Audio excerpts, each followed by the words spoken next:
പ്രിയപ്പെട്ട സുഹൃത്തുക്കളെ, റബ്ബർ വെട്ടി പാലെടുത്ത് ഉറയൊഴിക്കുന്നവർക്ക് സഹായമാകുന്ന ഒരു വീഡിയോ ആണ് ഞാനിവിടെ ചെയ്യാൻ പോകുന്നത്. അതിലെ ഒരു ബുദ്ധിമുട്ടുള്ള ഒരു വിഷയമാണ് പാൽ അരിച്ച് ഉറയൊഴിക്കുക എന്നുള്ളത്. അപ്പോൾ പാലരിക്കാനായിട്ട് അരിപ്പൊക്കെ മേടിക്കാൻ കിട്ടും, അലുമിനിയം കൊണ്ടുള്ള. അതുകൊണ്ട് ഉറയൊഴിക്കുമ്പോൾ പെട്ടെന്ന് എൻ്റെ കണ്ണി അടഞ്ഞു പോയാൽ പിന്നെ വളരെ ബുദ്ധിമുട്ടാണ്, വളരെ താമസമാണ് പാലരിച്ച് ഉറയൊഴിക്കുന്ന കാര്യം. അതിന് എളുപ്പത്തിൽ ഒരു 10-15 രൂപ മുടക്കിൽ ഒരു അരിപ്പ, അത് പെട്ടെന്ന് പാലിറങ്ങത്തക്ക രീതിയിലുള്ള ഒരു അരിപ്പ ഉണ്ടാകുന്ന വിദ്യ ഞാൻ കാണിക്കാൻ പോവുകയാണ്. അതിനുവേണ്ടി നമുക്ക് ആദ്യമായിട്ട് വേണ്ടത് റബ്ബർ പാലെടുക്കുന്ന ചിരട്ടയില്ലേ, റബ്ബർ പാൽ എടുക്കുന്ന ചിരട്ട, ഇത് ഒരെണ്ണം നമുക്ക് ആവശ്യമുണ്ട്. ഇനി ആ മൂട് ഭാഗം കട്ട് ചെയ്യണം. എങ്ങനെ കട്ട് ചെയ്യാൻ ഞാൻ കട്ട് ചെയ്ത് കാണിച്ചു തരാം. ഇതുകൊണ്ടോ, ഇതിന് മൂട് ആക്സോ ബ്ലേഡ് കൊണ്ട് കട്ട് ചെയ്യണം. അപ്പം നടുക്കൊരു പാലം പോലെ ഇരിക്കും, സപ്പോർട്ട്. ഇതിനകത്ത് വല വെക്കാൻ പറ്റണം, നെറ്റ് വല വെക്കുക. അപ്പോൾ അത് താഴെ പോകാതിരിക്കാൻ വേണ്ട. അപ്പോൾ നമുക്ക് കൈ പിടിക്കേണ്ട ആവശ്യമില്ല.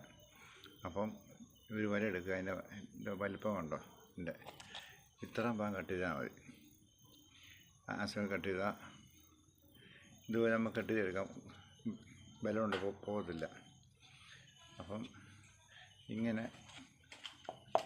കട്ട് ചെയ്ത ചിരട്ട എടുത്തിട്ട് ഇതിനകത്ത് നമുക്ക് നെറ്റ് വെക്കണം. ഇതുകൊണ്ട് ഈ നെറ്റ്, ഇത് 10 രൂപയ്ക്ക് മേടിക്കാൻ വേണ്ടി നെറ്റ് എന്നുവെച്ചാൽ ഇത് ബാത്തിങ് ബ്രഷാണ്. ഇതിൻ്റെ അകത്തോട്ട് വെക്കുക. ഉണ്ടല്ലോ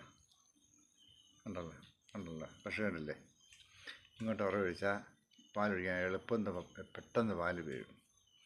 ഇനിയിപ്പം അപ്പോൾ അടി സപ്പോർട്ടുണ്ട്, ഇപ്പോൾ തങ്ങി നോക്കും, പെട്ടെന്ന് ഉറയ്ക്കാൻ വേണ്ടി എളുപ്പമുണ്ട്.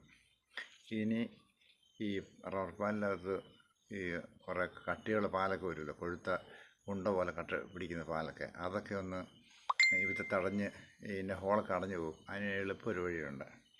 എന്ന് വെച്ചാൽ ഒരു സാധാരണ പ്ലാസ്റ്റിക് എടുത്ത് കാണിച്ചു തരാവേ. ഇതൊരു പഴയ പ്ലാസ്റ്റിക്കാണ്. ഇത് നമുക്ക് മേടിക്കാൻ കിട്ടും വല. അല്ലെങ്കിൽ ഇതൊന്ന് പൊളിച്ചെടുത്താലും മതി. പീസാക്കുവാണെങ്കിൽ ഇതുപോലെ ആക്കാം.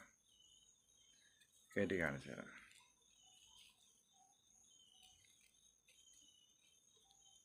കണ്ടോ,